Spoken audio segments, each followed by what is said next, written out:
want to start this week's episode just like I started last week's. Is I'm going to have to talk about a story that I actually wrote, which is rare because I try and leave 95% of the heavy lifting to Jake. But unfortunately, I did actually write quite a big story, and this broke on Saturday. Which is why Adam wrote it instead of me. Exactly. It doesn't. This is the story that Qantas have paused Perth to London non-stop flights, and this was over fears which were subsequently realised of Iran's attack on Israel.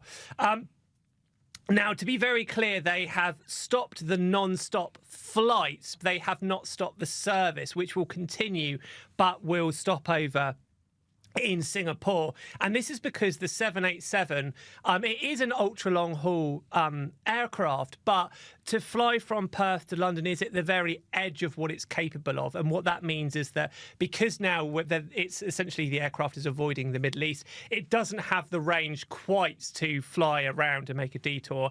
Interestingly, the return flight, the QF10 service, won't actually have to stop over because of the prevailing winds and the it's going downhill, Adam. It's going downhill. It's a lot easier. Yes, and we are the experts in aviation. It's going downhill, right? Yeah, this show's going downhill. I know that, but just so that won't be. But the interesting thing about this is this has the potential to cause absolute chaos for Qantas's plans for the European summer, because they will also soon be relaunching these seasonal flights to Rome, and also a brand new flight between Perth and Paris. Now, it's very unlikely they're going to can these routes entirely. They probably will put the stopover in.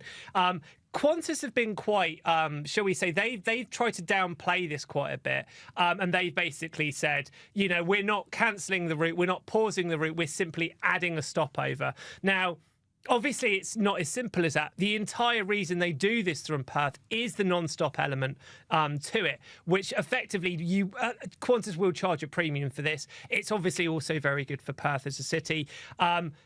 So this has thrown this all into disarray.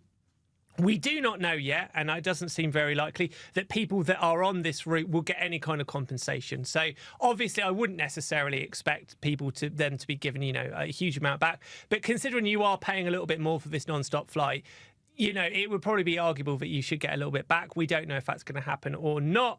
To be fair to Qantas, obviously they acted very quickly to make this decision. And in fact, I think they were one of the first airlines to step in and do this. Obviously, that was very much the correct decision, not including, but obviously the fact that, 2-3 nights ago, you had this extraordinary attack from Iran onto Israel, and certainly you don't want to be in the skies over Israel while you had these drones and missiles going off.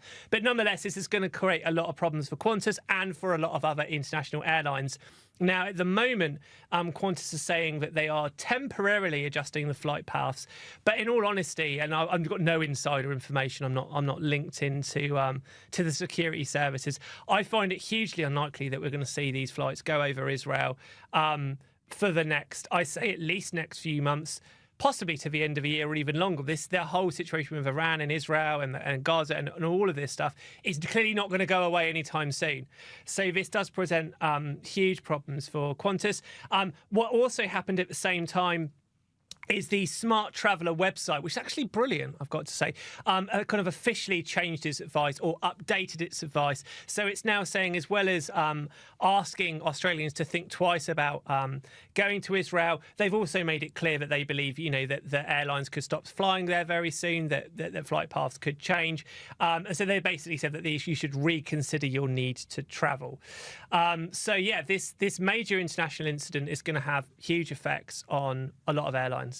Yeah, and the Flying Kangaroo has said, side note, it is odd, taking out of context, it is odd to say the Flying Kangaroo said something. Yeah, if in any other context but the Australian Aviation podcast, that'd sound utterly... Look, come on, you know what? Do me an impression of what you think a Flying Kangaroo would sound like you haven't been thinking that. Go on. The only reference that I have is Skippy, and I don't know if kangaroos actually do go...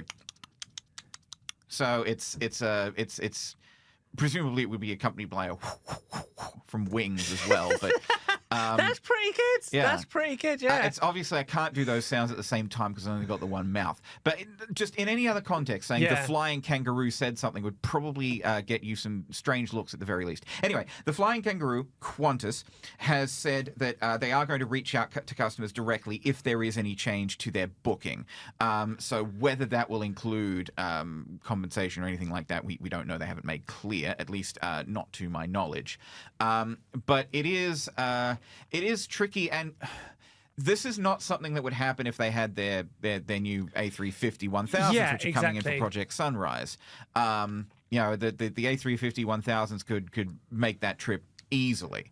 But the Dreamliners, with a Dreamliner, there's no way to make that trip from Perth all the way up the hill to London without passing over Iranian airspace. So this actually does tie into a similar story that we were talking about. It might have been just before you started, Jake, and also a little bit after you started. And this was that Air New Zealand launched flights that went from Sydney to, I think we were starting in Sydney, went to Auckland, and then from Auckland to New York using the 787 Dreamliners. Now, the 787 Dreamliner is able to make it from Auckland all the way to New York. And Qantas is doing it now too. But it's at the very edge of what that aircraft is capable of. And Air New Zealand had lots of issues in early on where they thought they might have to do a stopover. And at some points, I think they actually kind of threw the bags out of the aircraft, but had to stop people getting on the aircraft or stop bags being loaded on the aircraft, because the heavier it is, the more that impacts its range. And if the aircraft has to change its flight path at all, which aircraft do quite regularly, if there's storms, bad weather, political incidents like this, then it has nothing in reserve, basically. Now, Qantas fixed this problem by very smartly putting less people on these flights, which is why they cost a little bit more in order to make the range. But nonetheless, for the 787, it is technically an ultra-long-range aircraft, but it is, I say, at the very, very edge of what it's capable of. Now, the shiny new A350-1000's ULR, so all the complainers, I do know my stuff. The new aircraft that Qantas are ordering for Project Sunrise, like Jake said, these are going to have a significantly longer range again, so they would be able to do it. The criticism could be of Qantas and Air New Zealand is that they're pushing the envelope by trying these kind of flights with this aircraft, because you've got one little thing, which the detour itself clearly isn't the biggest detour, but one small detour and it's not able to do it. Yeah, it's definitely a risk. If everything goes smoothly, then there's no problem. But it's like you said, too much bad weather. Obviously, clearly they would have factored in, the possibility that detours might be needed. Yeah. But if the detour gets too big, or if the situation gets too dire, then they would have to divert and stop over to refuel. I personally can't see these direct flights happening probably for the rest of the year. I mean, this issue in this part of the world is not going to go away anytime soon.